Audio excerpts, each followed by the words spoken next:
नमस्कार दोस्तों, मैं V Chaturvedi Pathfinder Education YouTube channel पर आप सभी मित्रों का स्वागत करता हूं। मित्रों, आपसे निवेदन है, हमारे चैनल पर आप प्रथम बार है तो हमारे चैनल को लाइक करें, शेयर करें, सब्सक्राइब करें तथा बेल आइकन भी दबा लें, जिससे शिक्षा जगत संबंधित जो भी महत्वपूर्ण अपडेट हो हमारे चैनल के माध्यम से शीघ्र आपको प्राप्त हो सके। जैसा कि आज के समाचार पत्रों में सबसे महत्वपूर्ण सूचनाएं कुछ इस प्रकार से है। पहली सूचना है, ITBP में पद खाली, 287 पद। कांस्टेबल ट्रेडमैन के विभिन्न पदों पर मौके। न्यूनतम आयु 18 वर्ष व अधिकतम आयु पदानुसार 23 से 25 वर्ष निर्धारित। उम्मीदवारों के पास मान्यता प्राप्त बोर्ड से संस्थान से मैट्रिकुलेशन या डिप्लोमा व अन्य पात्रताएं होनी चाहिए। वेतनमान 21,700 से 69,100 रुपये प्रतिमाह दिए होगा। वहीं दिए हैं चयन प्रक्रिया, तो चयन प्रक्रिया फिजिकल एफिलिटी टेस्ट, फिजिकल स्टैंडर्ड टेस्ट, लिखित परीक्षा, दस्तावेज सत्यापन, विस्तृत चिकित्सा रिव्यू मेडिकल एग्जामिनेशन के आधार पर आयोजित की जाएगी। और आवेदन की जो अंतिम तिथि है वह 22 दिसंबर 2022 निर्धारित की गई। आवेदन शुल्क 100 रुपये है। तो जो भी अभ्यर्थी इंटरेस्टेड हैं वह इसमें आवेदन कर सकते हैं। वहीं मुक्त विश्वविद्यालय में 28 नवंबर तक ले सकेंगे दाखिला। उत्तर प्रदेश राजश्री टंडन मुक्त विश्वविद्यालय में सत्र 2022-23 में प्रवेश की तिथि 28 नवंबर तक बढ़ा दी गई है। यह निर्णय विश्वविद्यालय की कुलपति प्रोफेसर सीमा सिंह ने लिया है। तो यह महत्वपूर्ण अपडेट उन सारे अभ्यर्थियों के लिए है जो राजश्री टंडन से किसी भी सब्जेक्ट या किसी भी ग्रेड से एडमिशन लेना चाह रहे थे और डेट की वजह से नहीं ले पा रहे थे। उनको अब और मौका मिल गया है, 28 नवंबर तक भी ऐसा कर सकेंगे। वहीं अगली जो महत्वपूर्ण अपडेट है, एडेड विद्यालयों में शुरू होगी आउटसोर्सिंग कर्मियों की भर्ती। आउटसोर्सिंग से लगभग 20,000 पद भरे जाने हैं एडेड विद्यालयों में बाबूवादी के, जिसकी तैयारी शुरू हो गई है और उम्मीद लगाई जा रही है कि आगामी चुनाव है तो उससे पहले ये वैकेंसी कंप्लीट कर ली जाएगी। अब इसमें कौन सी प्रक्रिया अपनाई जाएगी, कैसे क्या होगा, इसका डिटेल भी जल्द आपके सामने होगा। शिक्षकों के निलंबन की होगी जांच, जिलों में मांगा गया ब्यौरा। तो निलंबन की जांच को लेकर के भी ब्यौरा मांगा गया है शिक्षकों के। वहीं शिक्षक नियुक्ति में देरी से कोर्ट खफा। सुप्रीम कोर्ट ने गुरुवार को एक जनहित याचिका पर सुनवाई करते हुए अपर्याप्त हलफनामा दाखिल करने के लिए यूपी सरकार को फटकार लगाई है, जिसमें विशेष आवश्यकता वाले छात्रों को पढ़ाने के लिए राज्य में विशेष शिक्षकों की कमी को रेखांकित किया गया है।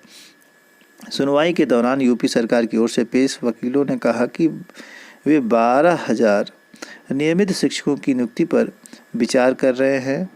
इसके लिए बजट आवंटित भी किया जा चुका है, किंतु अभी तक सरकार इस पर संज्ञान नहीं ले रही है। तो उसके लिए सरकार ने को फटकार लगाई है कोर्ट ने। वहीं दिया है उत्तर प्रदेश लोक सेवा आयोग से एक सूचना। उत्तर प्रदेश प्राविधिक शिक्षा विभाग के कर्मशाला अनुदेशक पेटिंग पॉलिसिंग के पदों पर सीधी भर्ती हेतु जो आवेदन है वो आमंत्रित किए गए हैं। कुल पदों की संख्या 10 है। साक्षात्कार कार्यक्रम विस्तृत सूचना आयोग की वेबसाइट पर upsc.up.nic.in पर उपलब्ध रहेगी।